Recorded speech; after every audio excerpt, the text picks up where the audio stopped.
All right, this is Obey on behalf of V Electronics, and in this video, we'll be talking about your aggregate supply curve.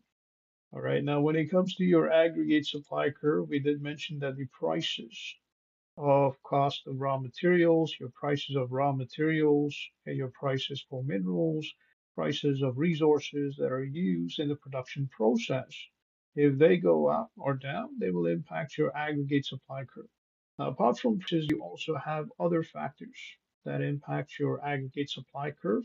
And this may have to do with things like the climate change or the environment. Okay, so let's say, for example,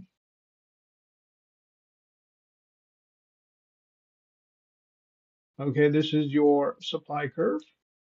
Okay, and if there is some sort of a climate change as a result of which the agricultural crops, okay, freeze, all right, and is chillier than usual as a result of which your supply curve will shift to the left. Okay, this is your aggregate supply curve.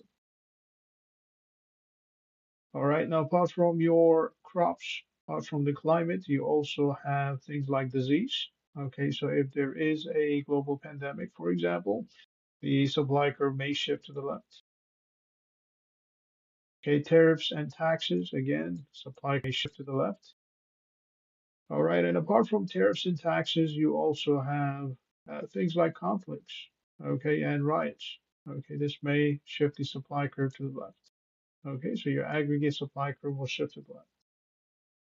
All right, so these are some of the factors, okay, which may shift your supply curve to the left apart from cost of raw materials. And we know that as the cost of raw materials goes down, the supply will shift to the right.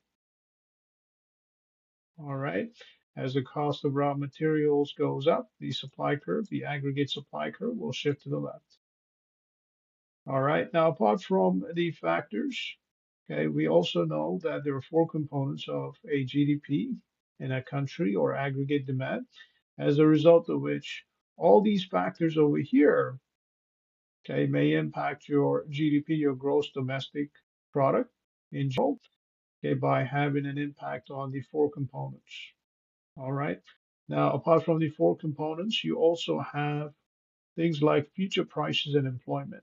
Okay. Now, in terms of future prices and employment, certain countries have business opinion surveys, okay, such as OECD.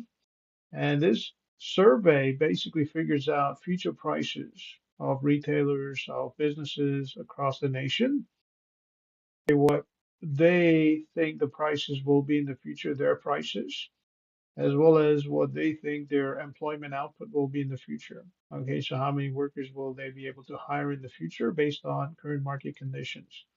All right, now we know that if okay, the customers or consumers are able to predict in the future as to what's going to happen, okay, it may change their consumer behavior. Okay, so for example, if they know that the price of crude oil or gasoline may go up in the future, okay, we know that the demand will be directly proportional as well. Okay, which basically means that the demand will go up. Now, if the price of crude oil or gasoline is expected to go down, okay, the current demand will go down. Why? Because people are willing to buy gasoline and crude oil in the future rather than in the present. Okay, because they know that in the future the price will go down. And we know that as prices go down, as price levels go down, okay, the aggregate demand goes up, the real GDP goes up. Okay, so as price levels go down, aggregate demand. So aggregate demand, okay, and GDP plus GDP,